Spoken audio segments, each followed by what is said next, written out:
You're invited to witness an undead wedding with an unexpected guest and multiple other spooky and unique DIY ideas. I'm also going to share my tips and tricks on how to get realistic looking spider webs.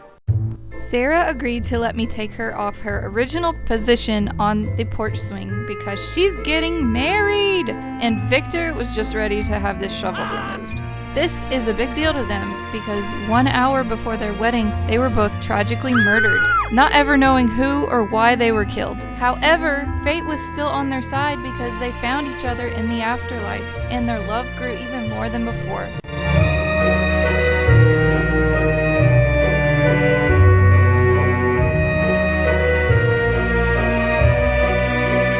One moonlit night, they decided to have the wedding they had been cruelly denied. Standing hand in hand before an altar, they began to exchange their vows. But as soon as the ceremony started, an ominous entity emerged from the shadows. You'll see me make it later in the video. Upon realizing its presence, Victor and Sarah understood the entity was the one responsible for their deaths, and they could still feel its desire to keep them apart. But in the afterlife, there was nothing the entity could do to them now, but watch from the shadows as they declared their love. Do I have any crimes/mystery fans out there? In the comments below, write who or what this entity was and why they killed them. Was it an ex-lover or someone jealous? That's usually who it is, right? I'll pin my favorite theory down below. But don't they look so cute on their wedding day? Give them a congratulations down below. And be sure to like this video as a wedding present. This whole pile of stuff here, I'm going to turn into DIYs, starting with this guy. I found this in the free bin at the thrift store a few days ago, and he was just begging to get a spooky upgrade. I started to paint the wolves black to turn them into, you probably guessed it, werewolves. After painting the wolves, I decided to paint the logs and the background black.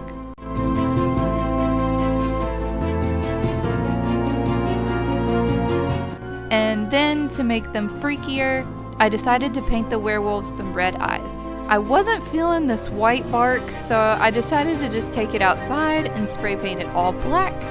Let's make this even spookier by adding a dead body. I took one of these little skeletons from Dollar Tree and dismembered it.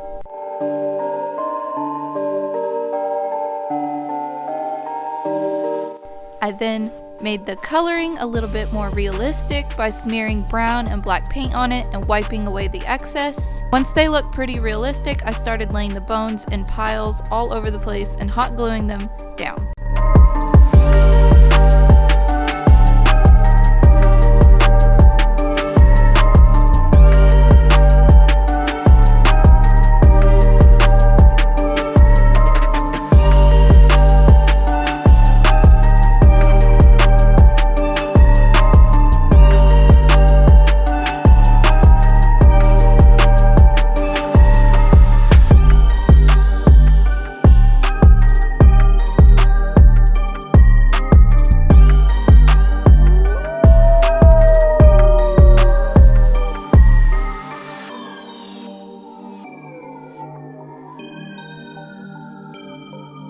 This wreath was my birthday present this year, and I just wanted to tweak it just a little bit to make it match the rest of my decor. I also added a couple more roses and black spray painted Dollar Tree berries.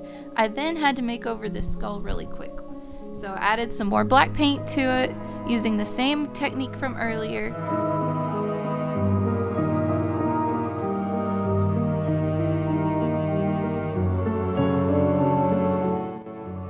And here's the before and here's the after. Up next, this is probably my personal favorite DIY from this entire video, and it's probably the creepiest one, not gonna lie. Apart from the entity I'm gonna make in the window later. Have you guys ever seen Pan's Labyrinth? I will never forget this guy. Oh my god, he was so freaky.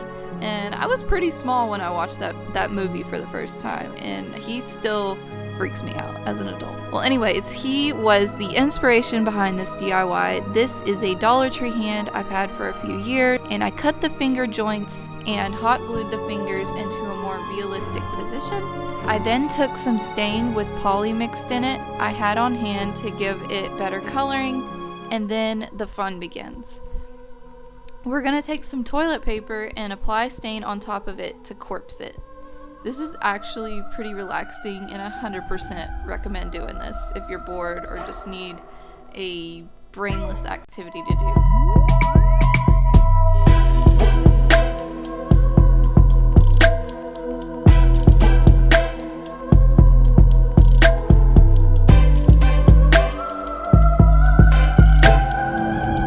Once this dried, it really looked and felt like a mummified hand. It wasn't sticky or anything, and it sealed because of the poly mixed with the stain.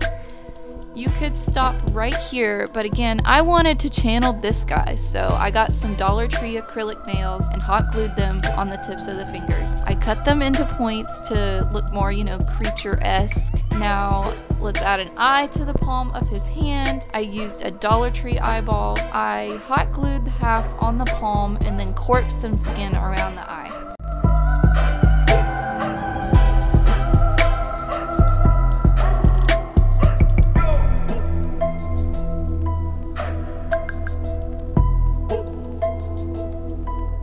I then went and painted the tips of the fingers black and then kind of faded it down the bone here.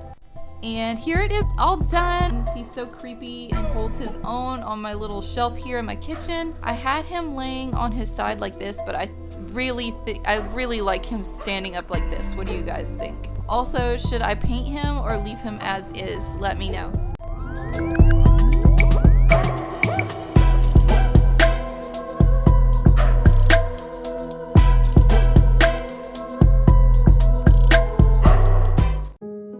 This next thing I just really wanted to share. It was a thrift store find last year for $3.99, and it was a little wooden schoolhouse, and it was just begging to become a creepy church for the back of my toilet.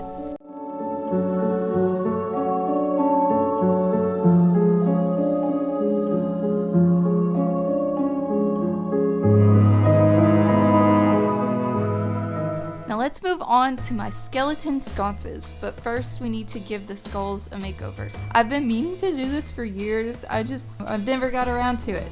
I'm going in first with that same stain, trying to get a base of brown down and pushing it into all the cracks.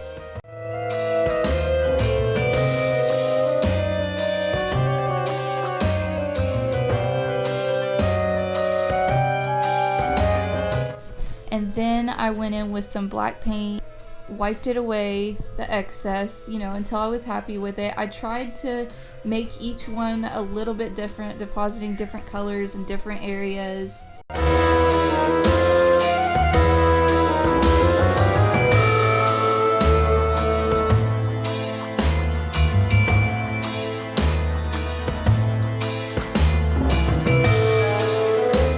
Pro tip, make sure you put some stain in these little creases above the teeth. It makes it look so much better and more realistic if you do that.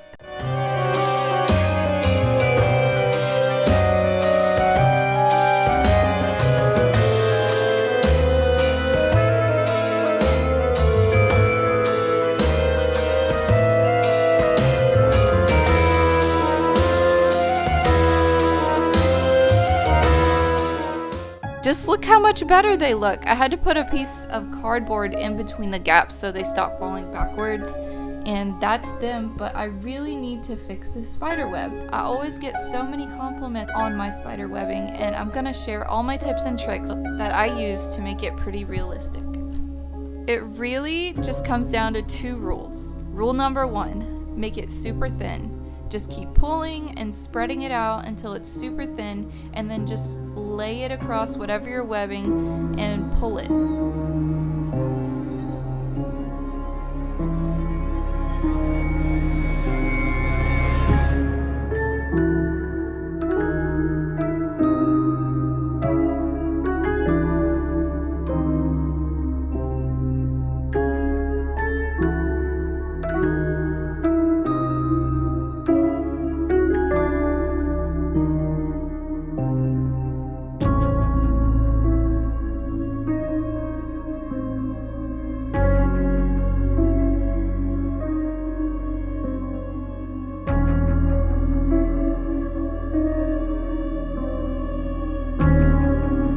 number 2, never tear excess away. Always cut it.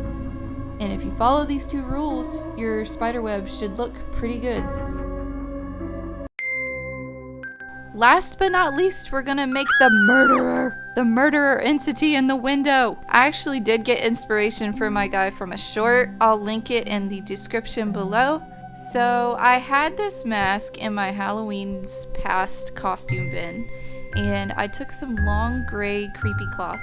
I got on clearance for 75 cents, and I cut it in half. I then hot glued the cloth around the perimeter of the mask like so. Once this guy was made and hung up, I had to take him down because I don't want him to scare my 2 little kids, but I don't have a problem scaring my friends at my Halloween party.